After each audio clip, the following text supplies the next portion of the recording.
of both teams on your screens. Terzo, Hamon, Corpus, Ruwaya at Gabawan para sa Caida. Bitoon, Juanico, Yaya, Escueta, and Belención para naman sa Supremo Lex. Familiar starters for both of these teams.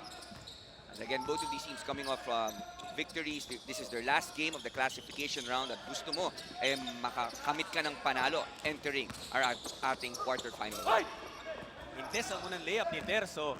Caida Masters, of course, secured na sila ng isang twice to beat advantage sa ating quarterfinal round, and Supremo Lex sinusubukan. Masikip kasi dun sa bottom half ng ating standings, although they are sure na hindi na sila makaka-twice to beat. Belención opening up, the scoring with a three-pointer. Although hindi na makaka-twice to beat advantage ang Supremo Lex, they of course want to climb higher para medyo hindi ganun kalakas agad ang kanilang makakaharap. Oh, number one, yun nga, para mas maganda ang iyong seeding. Pero number two, and I think more important, as we see a nice basket spin move by Ford Ruwaya, yung mindset coming in to that quarterfinal round. Nanalo ka, kasamang shot, you have confidence, using there your shots, you made your shots, so yun yung gusto mo, magataas ang iyong moral, papasok ng quarters. You spoke about confidence, and itong Supremo Lex, if you're them, you're the league worst so far. Well, actually, tied naman kayo sa standings with Photon, but then you're playing the best team in the league, in the conference. So, what kind of mentality, what kind of confidence sa kahuhugot nun? Oh, dapat isipin lang itong Supremo Lex that there's really no pressure on their part. Nobody expects them to win. Caida has really been leading the team standings here sa ating konferensya. So again, no pressure. They should just play the regular game. As we see, Chris Bidon, one of the revelations here in the PCBL mula sa MLQ yan. At just play their game, no pressure, at do their best basically. Great inside pass mula kay Gabawan feeding Terzo. It was the other way, the big man feeding the cutting small. Full court pressure ang pinapakita kaagad ng kupunan ni Coach Mike Buendia. And that is what you see here sa Caida Tile Masters. Very similar to the rain or shine system wherein you don't know who's going to start. There are a lot of different guys contributing per team. They're 2 or 3 deep in every position. So napakahirap i-scout, napakahirap basahin. At anytime, may isang player na pwedeng pumutok para sa kanyang kupunan. Yan nga ang ating comparison para sa Caida. All confidence long. It looked like the rain or shine. Jan Hamon trying to trace down his miss. Doesn't get to do so. Of course, yung ating mga viewers, Coach Mike Villias is an assistant coach of Rain or Shine. Also their consultant, usually nasa likod ng bench na Coach Caloy Garcia, and wala lang yata ngayon, but he's usually there and really guiding the team and making sure they get off to great games, great wins. So far it's been working. 7-2 in ang standings, leading the league. Juanico attacking, labas muna kay Belención. Si Belención, isang veterano na rin, naglaro na rin sa PBA. He has a good outside sniping touch. Tingnan natin if he can step up here. Biton shoots the 3, comes up short. Si Corpus ang makakakuha ng rebound. Terzo magbababa, nahanap si Ruwaya, corner 3, thought about it, natake ang baseline. The reverse layup. He stepped on the line. I thought it was a foul. He thought it was a foul as well. Sabi niya medyo na itulak siya sa baseline. But itong si Ford Ruwaya, we have seen him morph into a different player. No, nag-evolve na siya from a 4 and 5 guy during his days in Letran. Ngayon, realizing that for him to get to the next level, he needs to play the 2 and 3 position. Good defense mula sa Caida. Naagaw nila. Hamon umatake, draws the foul. They will go to the line for 2. Good sneaky move mula dito kay J-Ham, another guy who was also involved. J-Ham used to be just a spot-up shooter para sa Emilio Aguinaldo College. Now he's been able to put the ball down on that floor, adding more repertoire sa kanyang laro. At yan ang hinahanap ng mga kupunan. They have a reputation when they were in college, Jat. No? May mga mindsets ang mga coaches at scouts sa kanila. What you're trying to do here is to maximize your strengths. Shooter ka, pakita mo shooter ka pa rin. Pero sabihin mo sa kanila at ipapakita mo sa kanila na hindi lang ako shooter, marami akong dinagdag sa pakete ko pagka-graduate ko ng kolehiyo. Siyempre po, hindi end destination itong PCBL. Although this is an exciting league, certainly. Siyempre may pangarap itong mga player dito ay makaabot sa PBA.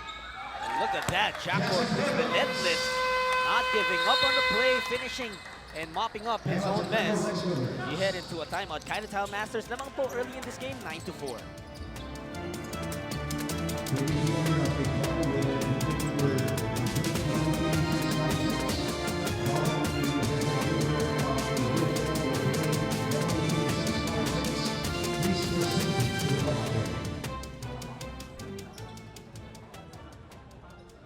In PCBL, we'd like to thank the following partners: Core, Axel, the official outfitter, and Best official bottled drinking water, Spalding, the official basketball, and Manila, left answer in Letterman.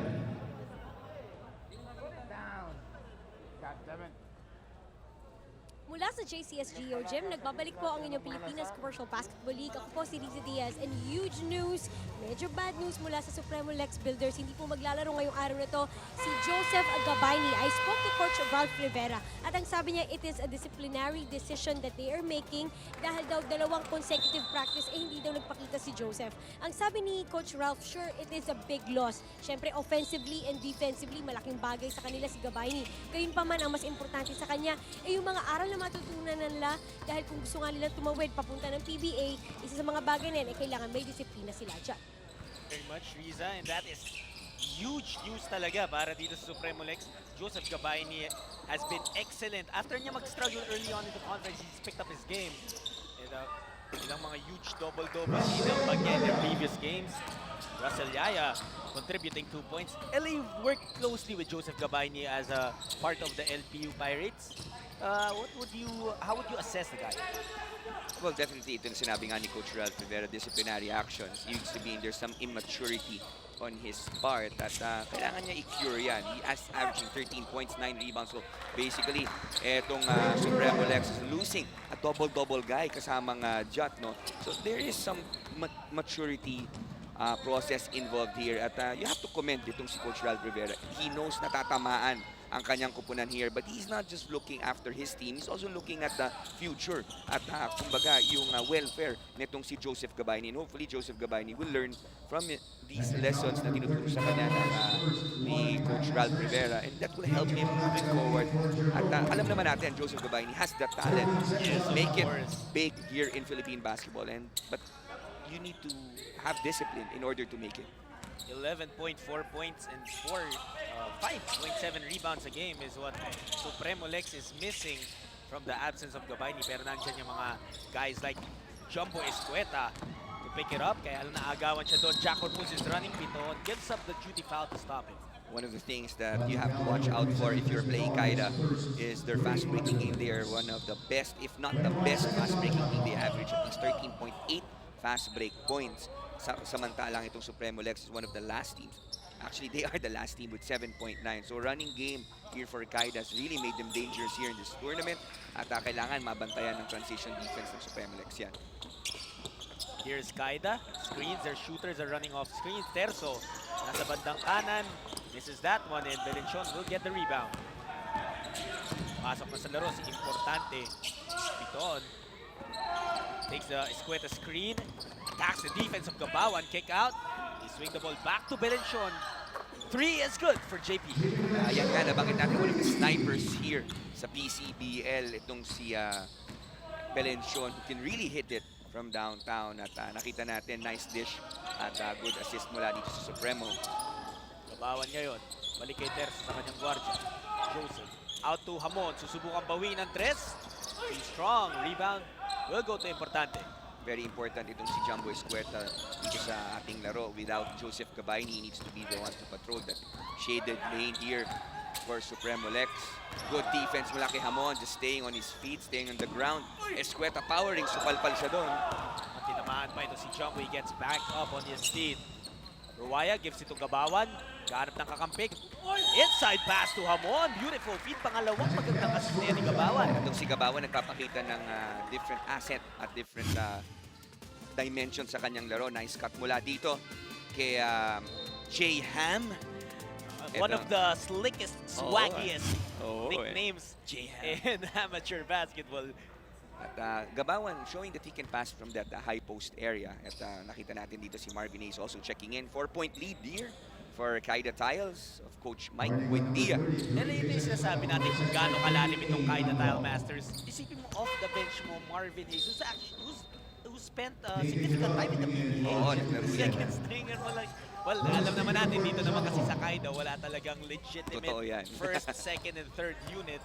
But I mean, you can afford to insert Marvin Hayes with just 4 and 36 left in the first quarter, and you're still leading the ballgame. At That's the depth, that's the trust of Coach Mike Buendia sa kanyang player. Every player na pinapasok niya expects to contribute. At Marvin Hayes actually played a good game in their last game. At as you see, Tate Chidoro trying to dance against J Ham. Tate Chidoro had a phenomenal game. Tutukan yata sa kanyang shot clock dito. Great. Tati gets it up, misses it. Ruaya traces the rebound, iniwan kay Hayes. Tumatakbo ngayon ng Caida. Hamon unleashes a 3. Rolls out. Hayes trying to get to the board. Pero last touch sa kanya, pupunta ang bola sa Supremo Lex. Mabalik lang ako dito kay Tate Chidoro.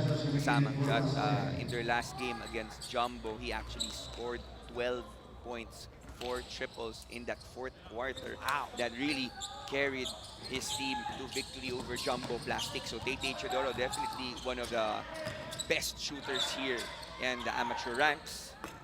High school pa lang, kasama na yan. Player na yan ni Coach Ralph Rivera. So malaki talaga yung tiwala ni Coach Ralph dito kay Tate. Bitoon, siya naman titira ng 3, wala rin. Both teams missing their last few shots. Lumagal ang ating scoring. Caida, yung huli nilang points came from the free throw line. Gabawan, top of the key 3. That's good for him. Gabawan showing us different parts of his game. Kanina yung mga magagandang assist. Ngayon naman, nagpapaulan ng 3-point shot. So, Gabawan evolving right in front of our very eyes. Ito na si Biton. Teodoro running through screens. Open for 3. Doesn't go for Tate. Escueta and Gabawan naggawa ng rebound. Matatawagan ng personal foul si Jamil Gabawan. Ito si Robles. Pinag-usapan natin ang top of our telecast. One of the Billy Robles, the top scorer here for Caida, averaging 11 points this conference. Siya lang yun yung nakaka-double digits. And what's more surprising, pleasant surprise para sa koponan ng Caida is Billy Ray Robles shooting 56.2% from the field. LA, talaga smart shots kasi kung tumira ito si Billy Ray, barely anything forced. Importante, nilaglag sa kanyang kakampi na agaw ni Hayes. Is Caida running, and sabi mo nga Supremo Lex has to prevent Caida from running. They've been doing it by giving up fouls when nakakapuelo itong Caida. Malamang pinag-usapan nila during practice yan, wag magbigay ng easy fast break points for Caida. So far, Caida up here 17-9.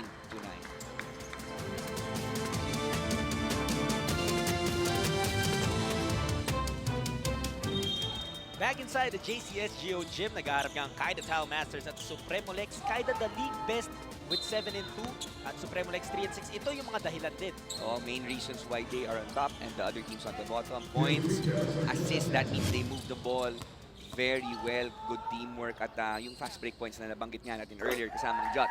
So every time you move the ball, every time you run, you usually get easy baskets at that is the reason why etong Caida Tile Masters are on top of our team standings. At nakita nga natin, maski yung big man nila na si Jamil Gabawan has learned how to share that basketball and pass excellently. Pero ito na, ang Supremo Lex looking to score another upset. Tate Teodoro, free throw line, jumper block. Tumatakbo na agad. Si Billy Ray Robles gives it up to Marvin Hayes. Creates some space, pero nakita na rin. Siko kasi yung pinagamit ng space. Parang si Jack sulit maglaro yun. Oy, Nauna grabe. muna ang kulang. Dito kay Marvin. Kaya laging foul daw tayo. 99-year Caida Tiles playing very, very well. Ito ang kailangan ng konting ball movement nitong Supremo Lex. So far, the ball has been sticking. So they need to make sure that they execute their plays. Santos, na-atake ang depensa ni Maikes. He's giving up a lot of weight. Teodoro ang hinahanap nila. Santos releases from deep, doesn't go. Terzo will get the rebound. Another 4 shot here para dito sa Supremo Lex. Not what we want if you're Coach Ralph Rivera. They're going zone here. Tingnan natin if they give them some success. Labas kay Robles. Balik kay Maikes sa ilalim. Drop pass pa kay Hayes. Kick it out again. Ikot ng bola. Napakaganda ng ikutan ng bola para sa Caida. They find Terzo. Corner 3. It's good! How many passes was that kasamang shot? 7 points para dito kay Terzo. How many passes did we see? Around 8 or 9 in one half-court set. So great ball movement. This is the biggest lead of Caida, 13-point lead for them. Supremo Lex, kailangan na ng basket to stop the bleeding. A minute and 35 remaining sa ating first quarter. Juanico, sumasayaw kalaban si Robles. Kick out, Teodoro, open corner 3. His version rolls out. And On the rebound battle, matatawagan na naman ng foul ang Caida. Si Terzo ang mapipituhan. He will head straight to the bench. Papalitan siya ni Almario. Mario also from JRU, katulad ni Tay Chudoro. At nag-aabot ba yan? Hindi na siguro nag-aabot yan. Parang tayo, hindi na tayo nag-aabot. Pero only lang yung age difference. Oo, ito, medyo tayo hindi. Sila, oo. 22-9 here. So trying to get some firepower itong Supremo Lex. So far, walang nangyayari sa kanilang opensa. Backing down in the post. Trying to get points there. Hindi na.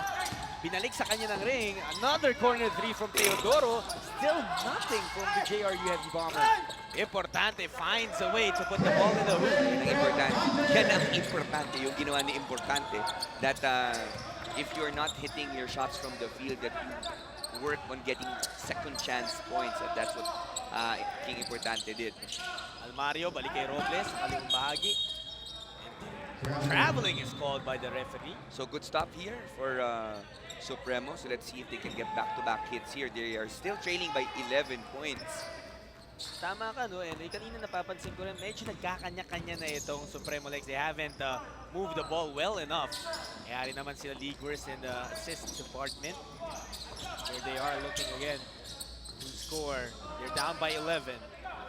38 seconds left in the first quarter. Santos, corner three. Short para sa big man. He gets the own rebound, kicks it back out. Juanico, labas kay Importante. They go again for Teodoro. This time, he makes it.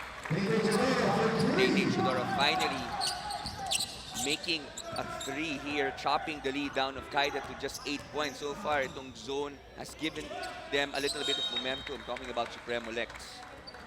Sa wakas, doon nakabutas din ito si Tete. How many shots did he take, did he attempt bago pumasok ang kanyang unang tres for the ball game? Yeah, 1 of 4 siya from downtown. As Mike is another extra pass to Ace. That is why Caida is winning. That is why Caida leads the league in assists. At dyan na rin po magtatapos ang ating first quarter. Excellent passing ang napanood natin mula sa Caida Tile Masters para mapupungan nila ang 10-point advantage nila. And really, Supremo Lex started off strong, but that great team play led by si Jamil Cabawan, moving that ball, the extra passes here para sa kapanan ng Caida and giving them this 10-point lead. 24-14 is the score pagkatapos po ng unang 10 minuto ng laro. We'll be back with the second quarter.